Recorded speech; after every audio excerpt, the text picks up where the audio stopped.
सो welcome back dear learners. Last lecture में हमने Homeric और हीरोइक पीरियड को फिनिश किया। नाउ उसके बाद जो पीरियड आता है हमारे पास वो है classical Greek period. Now this classical Greek period, as I have already told you people, that it lasted from 800 BCE to 200 BCE. Now the next thing about the classical Greek period is कि इस time पे Greek writers, playwrights, philosophers, like playwrights हो गए जिन्होंने play लिखे हैं, dramas वगैरह, और इस टाइम पे जो फिलोसफर वगैरह थे वो भी बहुत इंपॉर्टेंट है हमारी स्टडी के लिए। Right now Greek writers, play rights and philosophers include gorgeous. उसके बाद हमारे पास आते हैं एसोप्स की फेबल, राइट, जो इन्होंने लिखी है। फिर हमारे पास आती है प्लेटो का वर्क, रिपब्लिक। फिर हमारे पास आता है सोक्रेटिस।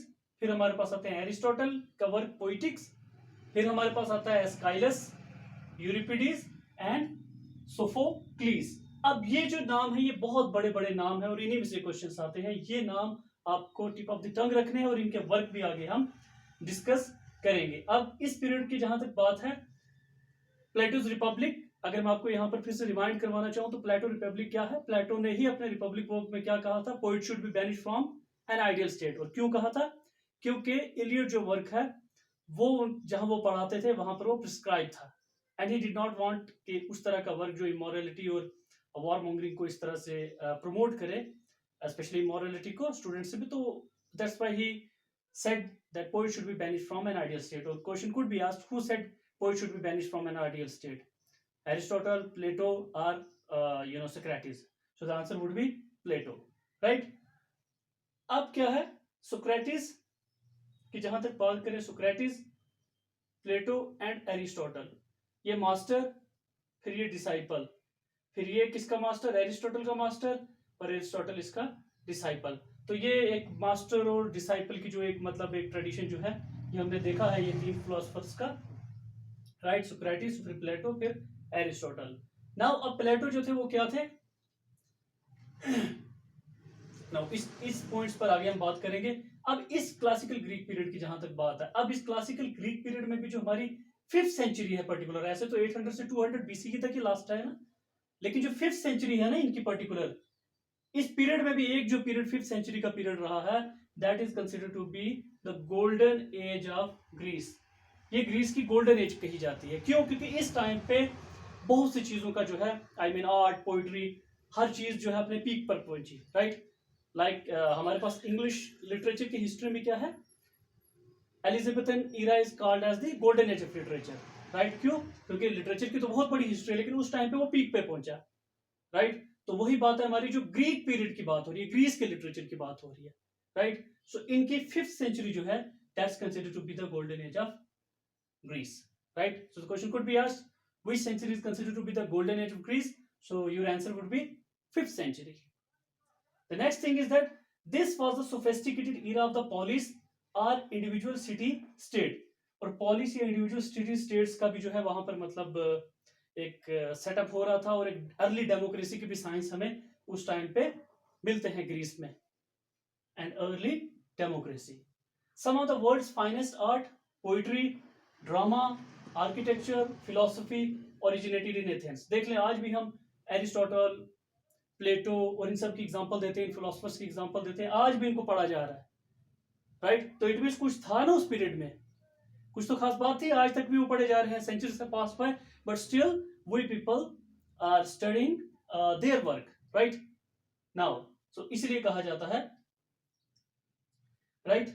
अब इसके बाद क्या है? इसके बाद जो इसमें जानने वाली बात है कि जो प्लेटो है उन्होंने क्या किया था? Plato criticised poets whereas Aristotle defended it. This is one of the important things, right? प्लेटो ने क्या कहा था? Poet should be banish from an ideal state. लेकिन इन्हीं के जो डिसाइपल हैं, जो इन्हीं के आगे स्टूडेंट हैं, उन्होंने कहा कि नो, उन्होंने डिफेंड किया किनको? पोइट्स को। किस वर्क में? अपने पोइटिक्स में, राइट? तो रिमेंबर करें, एरिस्टोटल से जो जुड़ी है वो चीज पोइटिक्स है, प्लेटो से जो चीज जुड़ी है वो रिपब्लिक है, right? Now Plato criticized poets, whereas Aristotle defended it. Now terms associated with Aristotle. Aristotle का आज के लिटरेचर में बहुत बड़ा कंट्रीब्यूशन है, राइट, तभी हम इनको पढ़ रहे हैं, राइट। लिटरेचर की जब बात आती है तो एरिस्टोटल का बहुत ज्यादा कंट्रीब्यूशन है, बहुत ज्यादा। आज भी जो देखिए आप, एरिस्टोटल से कौन कौन सी टर्म्स एसोसिएटेड है, इन पे बहुत क्वेश्चंस आते रहते हैं। इनके साथ catharsis, hamartia, peripeteia, theory of tragedy, mimesis, unity of time place and action, right? So all these terms are associated with the Aristotle, right? So you have to keep in mind. इस पर आगे बात करेंगे जब Aristotle की individual study होगी, जिस तरह से हमारा आगे कोर्स जो है चलता जाएगा कि ये सारी चीजें क्या है। अब ये जो टर्म्स है ना, catharsis, hamartia, peripeteia, theory of tragedy, mimesis and unity of time place and action, these are all associated with the Aristotle, right? So question could be asked कि who gave the concept of mimesis, who gave the concept of unity of time, place and action, who gave the concept of catharsis, hamartia, right? Such type of questions are often asked in examinations, right? So you have to keep in mind all these terms are collectively associated with the one man, that's called Aristotle, right?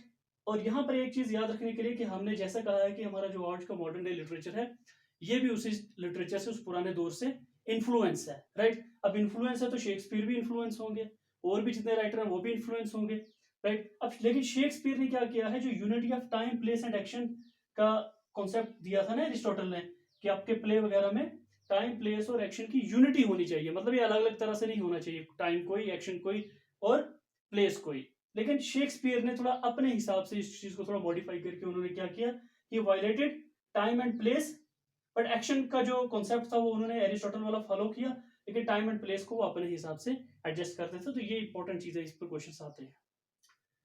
Now अब plot is the soul of tragedy, इस पर भी बहुत बार question आया है।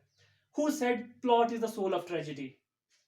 तो answer क्या होगा? Aristotle. Aristotle said plot is the soul of tragedy, right on each and everything. He referred complex plot, इस पर भी क्वेश्चन आ सकता है कि एरिस्टोटल ने सिंपल प्लॉट को रेफर किया या कॉम्प्लेक्स प्लॉट को। तो यहां पर आंसर है Plato, Aristotle referred complex plot, right. So these are the points about the classical Greek period. Now let's talk about other writers. इसमें हमने एरिस्टोटल की भी बात की, प्लेटो की भी बात की, अभी हमारे पास और हैं जैसे एस्काइलस है, यूरिपिडीज है, सोफोक्लिस है, ये बहुत मेजर राइटर्स हैं इस पीरियड के। So let's talk about them, okay.